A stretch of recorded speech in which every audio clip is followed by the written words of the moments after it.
விளையாட்டை நாங்க ரெண்டு வாய்ப்படுத்தலாம் பிரதானமா. ஒன்று மைதான நிகழ்ச்சிகள் அல்லது சுவட்டு நிகழ்ச்சிகள். மைதான நிகழ்ச்சிகள் எல்லாமே மைதானத்துல நடக்கும். ஆனாலும் மைதான நிகழ்ச்சிகள் என்று சொல்லி பாத்தீங்கன்னு சொன்னா பாய்தல், போடுதல், எறிதல் என்று சொல்லி நாங்க வாய்ப்படுத்தலாம். அதே போல சுவடு என்று சொல்றது அதாவது வரையப்பட்டுள்ள கோடுகள் வழியாக ஓடப்படுறது சொல்றது. அந்த விளையாட்டுகளை நாங்க குறுந்தூர ஓட்டம், மத்திய தூர ஓட்டம், நெடுந்தூர ஓட்டம் ஏற்படுத்தி இதுல பாத்தீங்கன்னு சொன்னா குறுந்தூர ஓட்டங்கள்ல 100 மீட்டர், 200 மீட்டர், 400 மீட்டர், 4 தர 100 ரிலே அஞ்சல் ஓட்டம் என்று சொல்லப்படுகின்ற விளையாட்டு இருக்கு.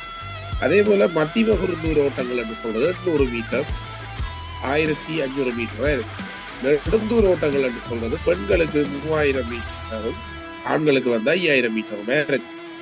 இந்த குறுந்தூர ஓட்டங்களுக்கான கட்டளை ஆங்கிலத்துல சொல்லுவாங்க. ஆங்கிலத்துல எப்படி சொல்றது?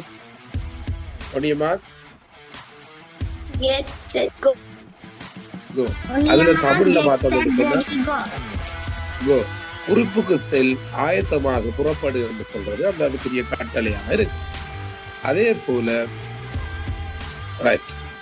தடை தாண்டலும் இருக்கு. 80 மீட்டர், 100 மீட்டர். மைதான நிகழ்ச்சியில பாத்தீங்கன்னு சொன்னா பாய்தல், பாய்தல்ல நீளம் பாய்தல், தோலுன்றி பாய்தல், உயரம் பாய்தல், முப்பாச்சு.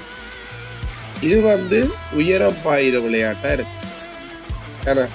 இது உயரம் பாயுது. அதே போல பாத்தீங்கன்னு சொன்னா எறியறதுல பருதி எறிகிறது, ஈட்டி எறிவது, சம்மட்டி எறிவது.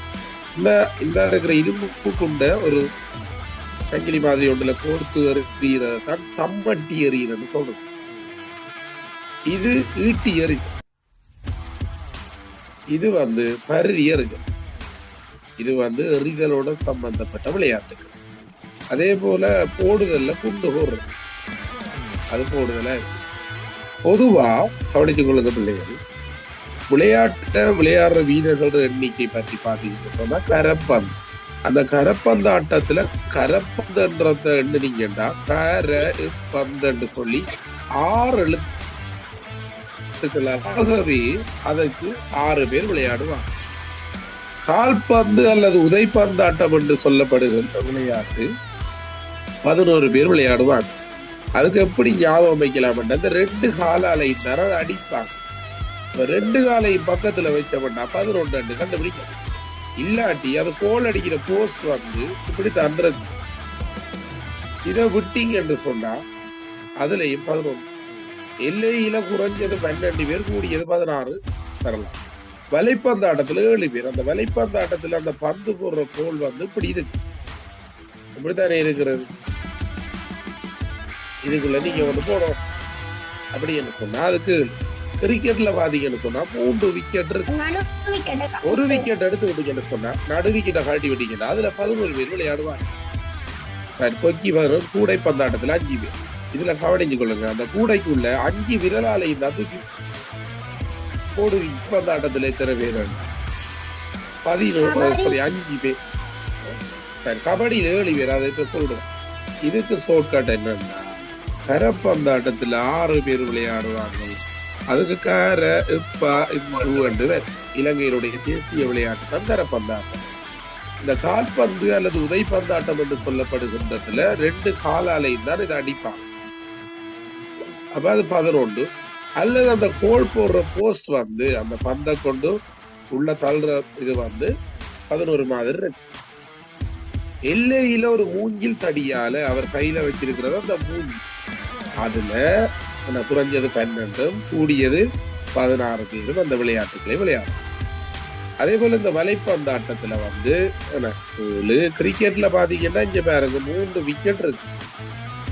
1 விக்கெட்டை விட்டீங்கன்னு சொன்னா 11. அடுத்தவின் கபடிய பாருங்க, இந்த காலை தூக்கி அவர் கட்டி. இத பாத்தீங்கன்னு சொன்னா இத பாருங்க, வடிவம் உங்களுக்கு 7 மாதிரி தெரியும். காலை தூக்கி அடிக்கணும். கபடியில காலை தூக்கி அடிக்கலாம். அப்ப அதால 7 பேர். சரியா? ஒரு அணியில 7 பேர் இருக்கு. கொக்கியில 11 பேர். அதாவது இந்த இருக்கிற 2 தடியையும் 2 பேரும் விளையாடாம இப்படி வச்சாங்கன்னு சொன்னா அது இப்படி இருக்கு 11 மாதிரி இருக்கு. சரியா? அடுத்த பாரு.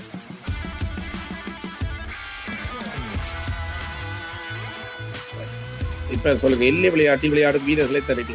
குறைஞ்சது எத்தனை பேர், கூடியது எத்தனை பேர்?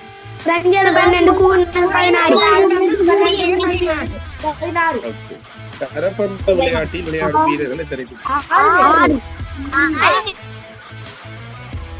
பிள்ளைகள் கவனித்துக்கோங்க. இப்ப இந்த விளையாட்டு சம்பந்தமா உங்களுக்கு ஒரு நுழை